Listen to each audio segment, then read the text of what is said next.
Welcome back, WNST, Towson, Baltimore, and WNST.net. It was a Terrapin Tuesday night up in the swamps of Jersey, Piscataway and Brunswicks and the exits and the Edisons and all that stuff. This guy escaped Balmer many years ago. He remains a Baltimorean, stuck in the swamps of Jersey by choice, strangely enough. He has been doing color for the basketball games at Rutgers for a number of years, but he spent much of his life here in Baltimore, as he will tell us. Joe Boylan, how dare you beat up on the Maryland Terrapins when they're at their hour of need the way they were Tuesday night? That was quite a win by the It's Our Time Rutgers group on Tuesday, wasn't it?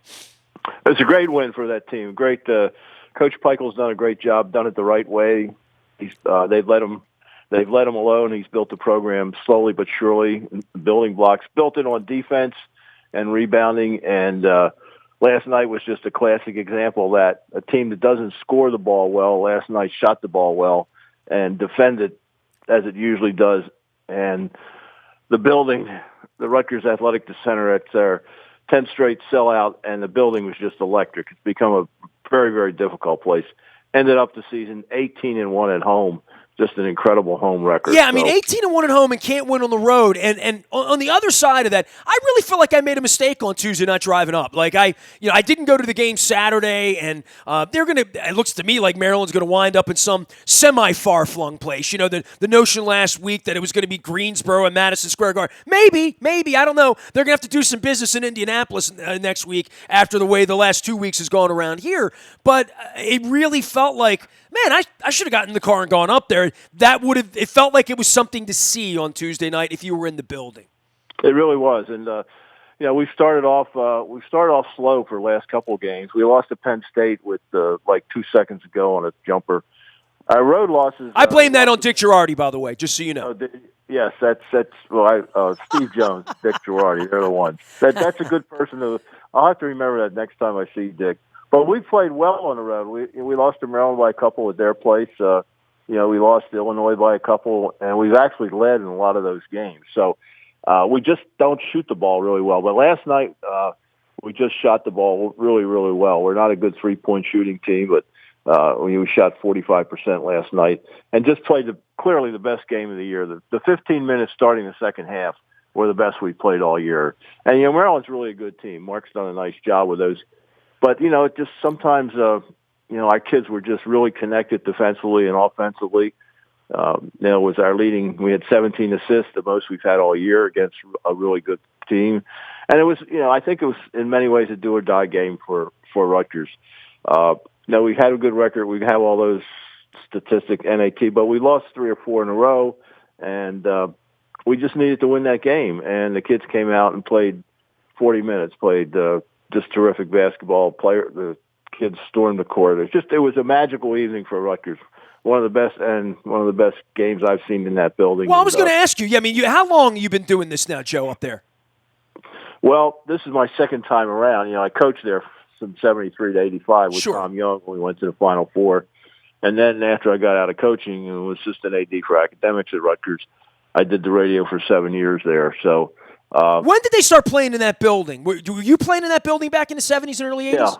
Yeah, we actually had the home record, 77-78. I mean, they call it the rack. Inside of it, does it almost look like the UMBC rack? I mean, it looks that way on television, kind of sort. Looks like the old Georgetown gym or something, Well, what happened was when we were really good in the mid 70s, and it's supposed to be 12,000 seats in the round. And then, you wanted to be New York's team, right? At that point, right? I mean, that was always the push, we were right?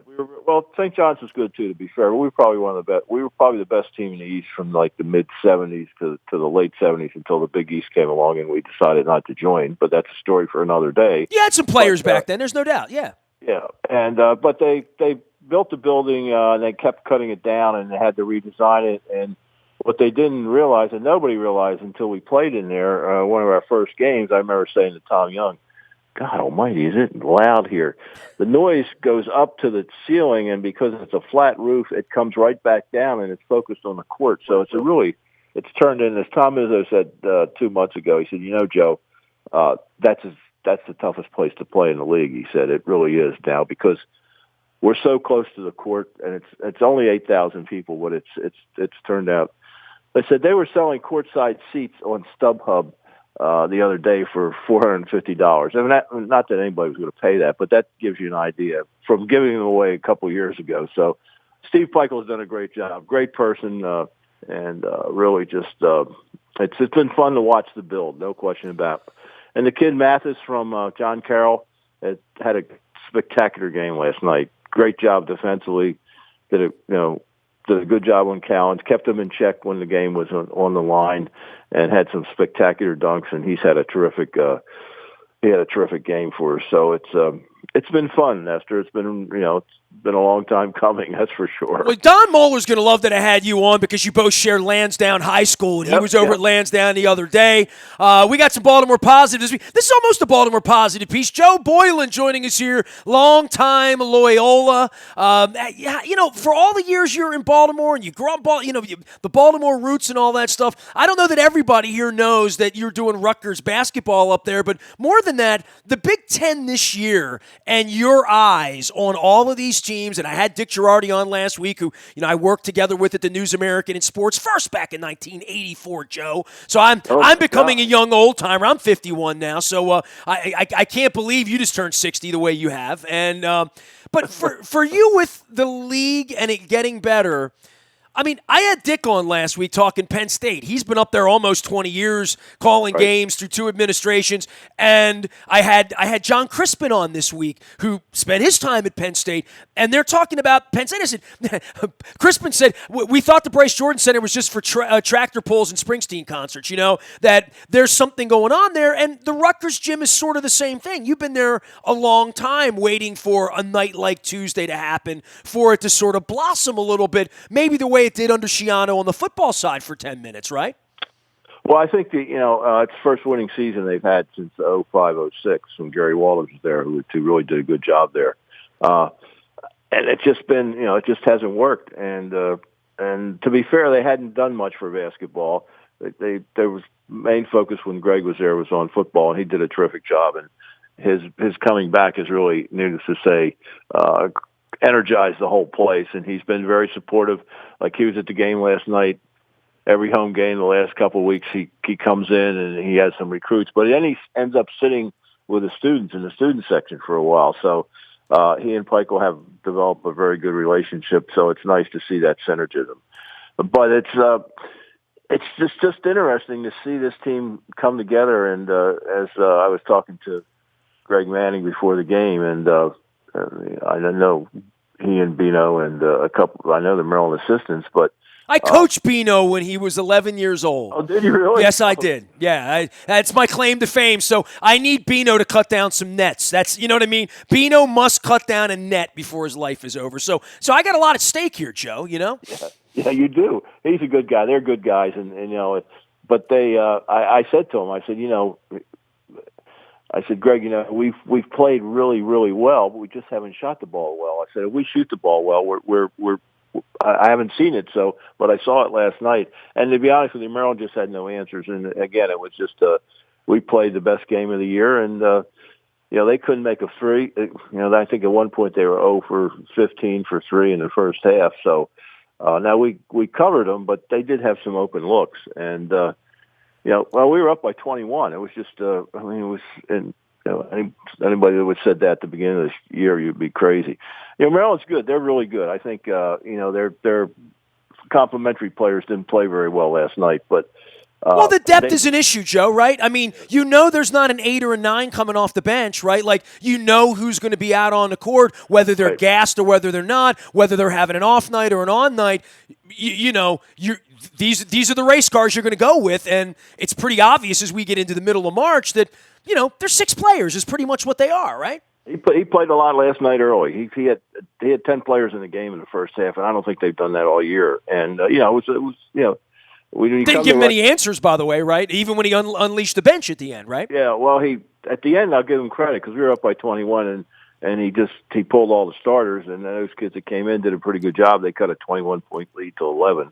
We were a little sloppy with the ball. We felt the game was over, but still, I think it's it's interesting, Nestor. This time of the year, some teams just really shrink their rotation. They think they can, because the TV timeouts are like 2.5 minutes, you do get a lot of rest. But I think in the Big Ten, getting back to the Big Ten, to me, the extra games, and I've gotten to know Tom Izzo pretty well, who I think is, to me, the best coach in college basketball since Gary Williams retired. I got to say that. So, but he does it the right way, and but we were talking when we played out there, and he said he made a good point about the extra 2 games and what it's going to do to you, and you can see it. It just some teams just wear down, And I think we did it. That we had a couple of days off after Penn State lost, and I think we came out was incredible. Our legs were fresh. We were just quicker to the ball and everything else, and I think that rest really helped. And Maryland comes off of a brutal loss to Penn State, so you just got to get it back. And I don't know. It's as I said, some coaches cut their rotation down, but Pikiell's played 9 guys the whole year basically, and if you don't play defense, he takes you out, and as a result, everybody comes off the bench. It's kind of an in-your-face type defense, and they're just a gritty, hard-nosed team that has to find a way to score. And last night, I could see Mark a couple of times turn to the bench after a couple of those threes went down. And I know what he was thinking is, man, we've played them. We've got a scouting report. No, they don't make any of these shots, but tonight they're making them all, and they just kept going in. So it's been fun. I think in today's world of college athletics, where everybody is not above board, to watch what Steve Pikiell's done, doing it the right way, is kind of refreshing. And I think he's a favorite of Tom Izzo. He and Gary really respects him too, and I think that he does it the right way. So it's been fun, and that's what makes the league tough. It's not, Maryland. If you come to Rutgers before, that was a pretty easy win. You could say that about a bunch of places in the league that aren't anymore, and you could also say that Michigan State and Wisconsin and some of these places are more vulnerable, right? I mean, Maryland's the place that's not vulnerable this year somehow, right? But they lost 3 out of 4 now, right? I mean, talk about stumbling to the finish line. Meanwhile, you guys haven't been in a tournament since '91. I did the math on this. Yeah, right. A couple of wins next week in Indianapolis and getting on the right side of 20, right? There's a real thought there that when the brackets come out in a week and a half, Rutgers is going to be on an 11 or 12 line or something, right? Well, I think we have a chance. I think we play at Purdue on Saturday, where we've really struggled. Everybody struggles there. By the way, is there a better environment than Mackey for a game? No. I mean, I love our place. It's great. But I think Mackey, just because the fans get there early, number one, they're really they're very supportive. They've only had 2 coaches in the last, it's like a lot like Michigan State. I went out there 5 years ago. I was out there for the Combine, and Maryland happened to be playing Purdue. No. And we got in the car. It was 12 degrees, Right. And we drove out to Purdue, went to the lousy diner there, and the stadium that Drew Brees built, and Rod Woodson and all that, and the little circle. I told people, man, if you're pining away for Duke or North Carolina or any of that stuff, go see a game at Purdue. You know what I mean? Don Marcus told me to go to Nebraska. He said seeing a basketball, it doesn't sound like anything. He said, but it's a great trip to go to Lincoln, Nebraska and see a basketball game. And I'm like, well, Don, you've been everywhere. You tell me that, I'll hear it. But Purdue's the place that I tell everybody to go.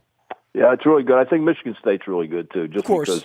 Because I remember we played out there when I was at Loyola and Jimmy Patsis was coaching, and we played over Christmas, and we were within 10 and late in the game, and all of a sudden Izzo gets off the bench and walks over, and we're doing the game on the floor, and I said, geez, what's he doing? He walks over and takes a timeout. He takes the microphone.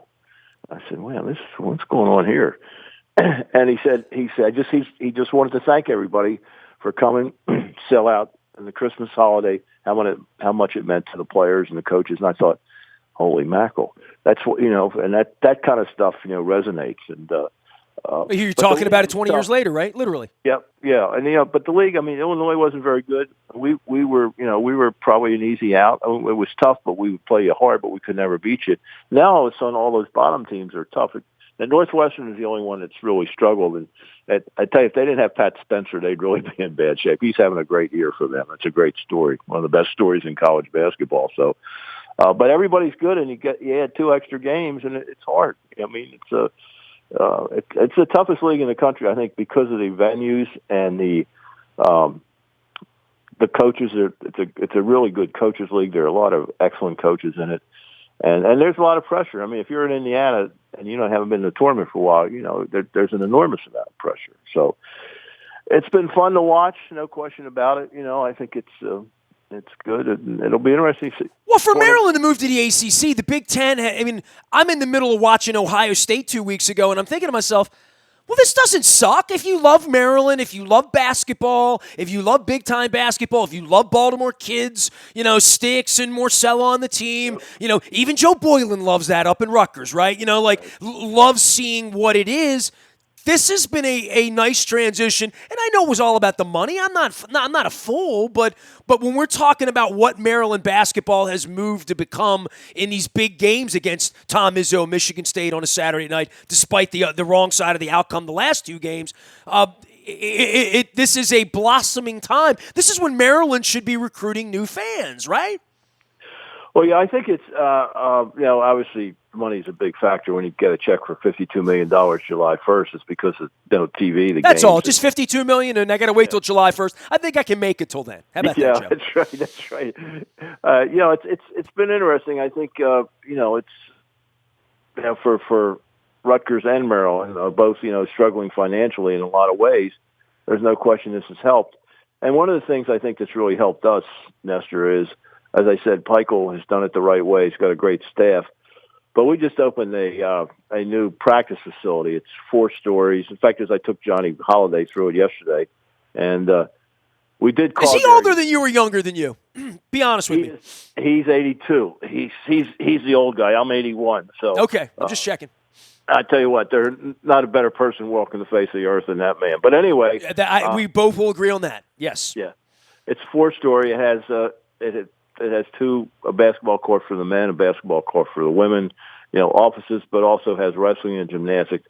$115 million building. It's something we've never had at Rutgers, and I'm using we again. But I think that's really helped. But Rutgers didn't do anything for basketball for a long, long time, and now they're putting some resources into it. So we'll see. But some of these facilities, Nestor, football facilities, are just they're just out of touch with reality. Well, I see that when the Oklahoma kids and the Alabama kids come into the Ravens locker room and feel like they moved into the Super 8. Yeah, literally, right? Yep. And, and Steve's done a great job there. When they built that out there, I remember. No, it's unbelievable. They remodeled it last year, but it's still not what they have at Michigan. It's just not, right? There's a whole different sense of how they do football in America, right? You're an athletic director. You didn't have a football program at Loyola, right? You're trying to get the lacrosse program to win championships and trying to get the soccer program. And by the way, Bill Cento, I want to give a little love there too. But for what Rutgers and Maryland are, especially Rutgers, right? When I think of Rutgers and I think of Indiana football and I think of Nebraska basketball and Penn State basketball, sort of the off-brands at these monster universities, right? That there was sort of an afterthought about a lot of those things because football, and basketball too, if it generates coin, that's where the $52 million comes from, right? It doesn't come from lacrosse. It doesn't come from, girls volleyball. It just doesn't, right? No, and then Jim Delaney, who retired this year, he figured it all out with the Big Ten Network way ahead of everybody else, and they've done a great job because if you're a volleyball player or wrestler or anything else, the Big Ten Network does every sport. So I think they do a great. When I put it on, it really feels like they do a better job than the NFL Network does covering the NFL. For me, if you're a Big Ten fan, they're all in and. Look, whether people in Maryland are ever going to care about Nebraska or hate Ohio State, I don't know. But I know the brand of basketball is good, and I know the brand of football is so good that we can't compete. Right? Yeah, I think it looks like you got the right coach there from whatever. I don't know anything about football, but, one thing I'll just say this. Baltimore has the right hardball coaching. I'll just leave it at that. Smoking like a Big Ten champ. Joe Boylan, all 81 years young, getting ready for a trip out to Indianapolis next week. And this will be high hopes for the Rutgers program and sort of treachery for Maryland and for these other teams that are in, right? Maryland now has to go and sort of prove something if they want to stay on the 2 line, right? Like they were talking 1 line last week. My God, a stumble here this week against Michigan, who we talked about, and a facer after a double bye next week. Maryland could be on a 4 line by the time this thing. I mean, they could really not smell good if they don't start winning some basketball games, right?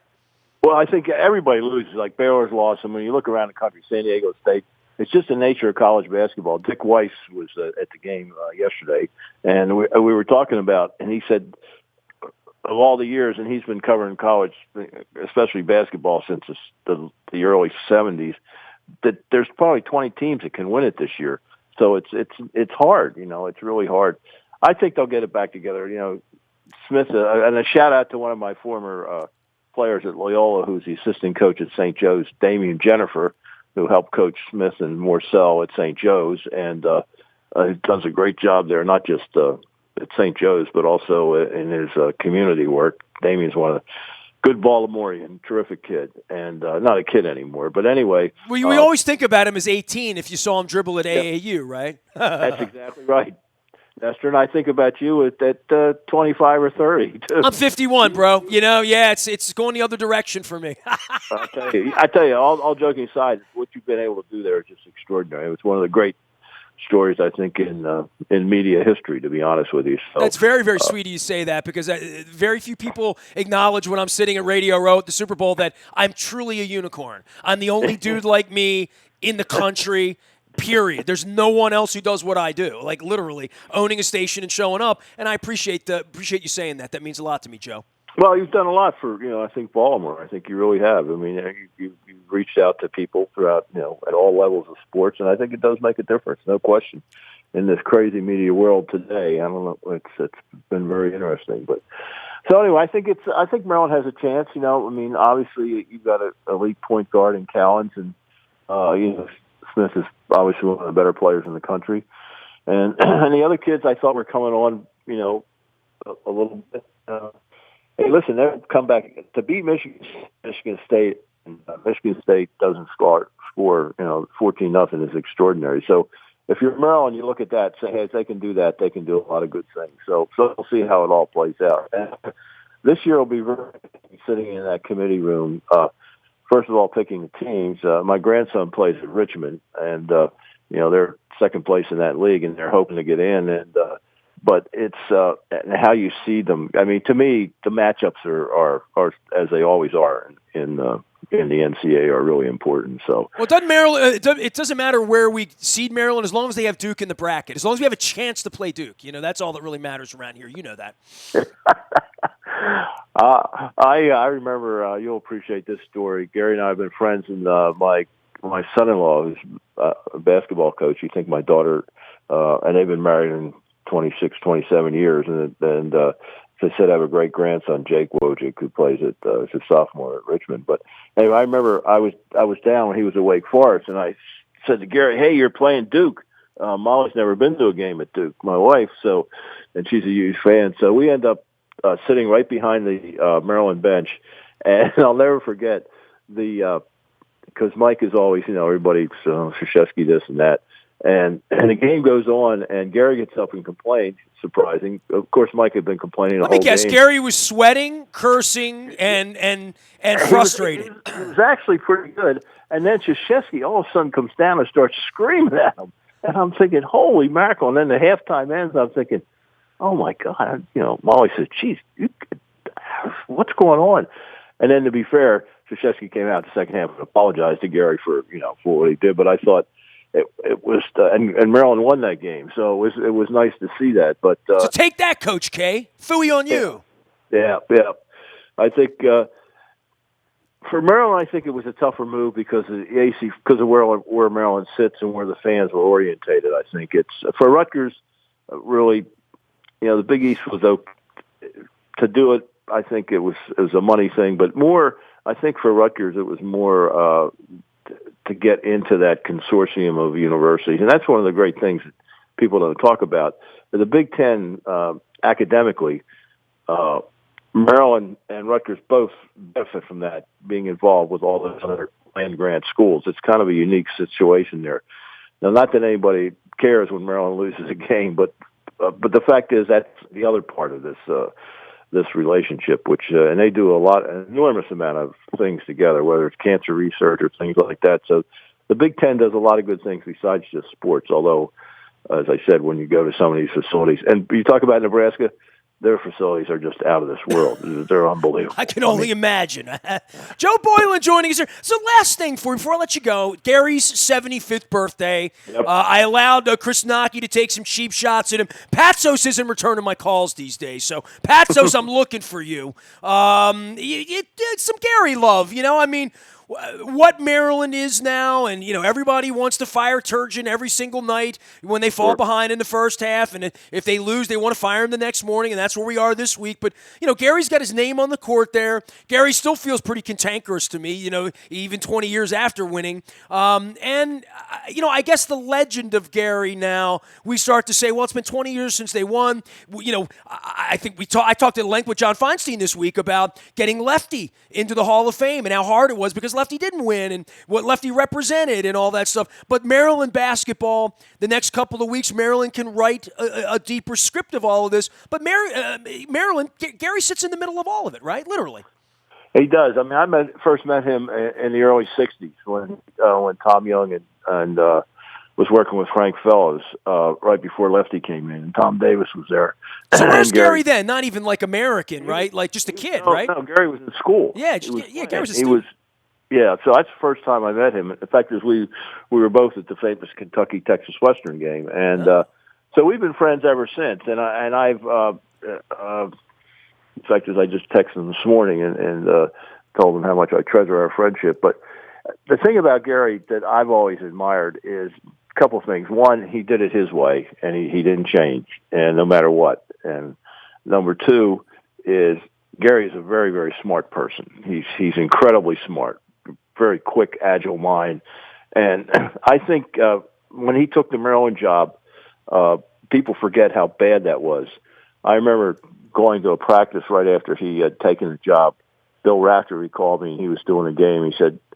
I said, I'll take you down to practice. So we went down, and I remember him looking at me. He says, my God, he's going to play in the ACC with this team. And he said, except for Walt Williams. But he took the job. And no lights, no camera, plenty of action. I remember that. And and the NCAA came down really hard on them. They got rid of the president, they got rid of the AD, they got rid of the coach, but didn't make any difference to the NCAA. Probably the worst sanctions considering what the school had done. And yet he lived through all that. He lived through it all. And he's just. I think when I remember taking my wife to one of his practices. And I called him and said, hey, I'm going to be down for a soccer game. He said, can I come by? I said, you're always welcome. I said, well, I got Molly with me. He said, well, she's been around. And I remember her sitting there, and after about 10, 15 minutes, she leaned over to me, and she said, he's really good. I said, what are you talking about? She says, he's really good. I said, well, of course he's good. But I just thought her reaction just watching him, work with those kids. One of the things I enjoyed of being at Loyola, every once in a while, I just call and go down and watch him practice because his practices were just, even at Cole where people were running around, there you couldn't close the building. And I always thought that he could have won a couple more national titles if he had been supported a little bit more by the administration. But the job he did in Maryland was extraordinary, no question about it. We'll save Debbie Yao for another conversation. How about that? No, we don't have enough time. Don't have enough time for that. Oh, look at the clock. Hey, Joe, go ahead. Say it. When you look back on his career, I think, some people, Lefty had some things that didn't go well for him and some of the things he did. But when you look at Gary Williams, I mean, he did it the right way right till the very end. And I think if you're a Maryland fan, that's something that you can say, hey, we had a coach that did it the right way, won the national title, probably could have won a couple more.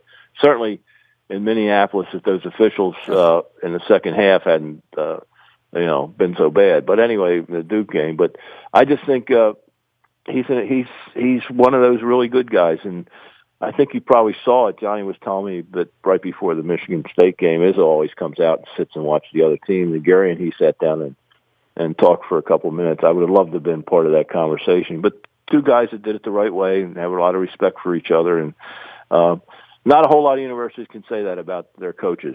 That hey, Gary wasn't perfect, that's for sure.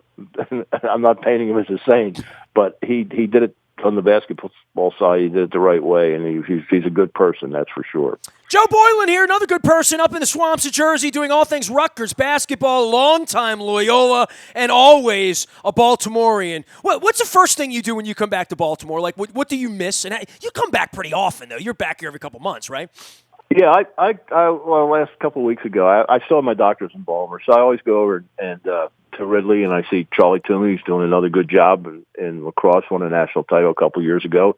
Jen Adams, who's off to a brilliant start for our women's program, crushed Florida 17-5. She's doing a good job. So I stop by and see Teddy Burns and Dave Garrity, people, and Donna Woodworth, a new AD who's become a friend, really a good person. And there are a couple other people on campus I see. So I usually do that. And then, Nestor, what I usually do is I go to Wegmans in Bel Air, and I go to our favorite crab cake place, Box Hill, and get a crab cake there. So before I go home. So that's kind of what I do, and I see people. Hey, listen, I had 20 wonderful years at Loyola. I was fortunate to work for some terrific people. And Loyola is a great school, and they treated me really well, and I felt very blessed to be able to do that. So, and occasionally I'll go back to my home, Pikesville, and kind of drive around in those places and see the house. But I love my crab cakes from Box Hill. They're very good. Tell him Vinny Serrato sent you when you're in, okay? Make sure you mention that. Tell Tommy and Chris, Vinny Serrato sent you. Hey, Joe, I love you, man. It was great running into you when I do. Great having you on at this point. I hope you have a great trip out to Indianapolis. I'm not a Rutgers hater, you know what I mean? I'm all for the underdog, the little engine, and I always think of the State School of New Jersey as the little engine. So if you guys wind up on the brackets a couple weeks from now, I'll just assume you're having a pretty good time here in March. How about that? Absolutely. But looking forward to it. Always a pleasure, Nestor, and keep up doing the good work. Stay healthy, all right? How's your wife feeling? My wife is beautiful and doing well, and I appreciate you asking. We're getting onward and upward here into springtime. Life's good. Okay. Well, good, Nestor. Take care of yourself. You got it. Joe Boylan, 81 years young, but still not as old as Johnny Holiday, as we pointed out here. Gary Williams, 75th birthday this week. Happy birthday, Gary. At some point, we'll have you on the show. Maybe. I hope so. Nasty at WNST.net, Facebook, Twitter, LinkedIn, Snapchat, Instagram, from Jersey to College Park and everywhere in between, including Loyola College. We are WNST.net, AM 1570 and WNST Towson, Baltimore, and we never stop talking Baltimore sports and Vinny Serrato's favorite crab cakes.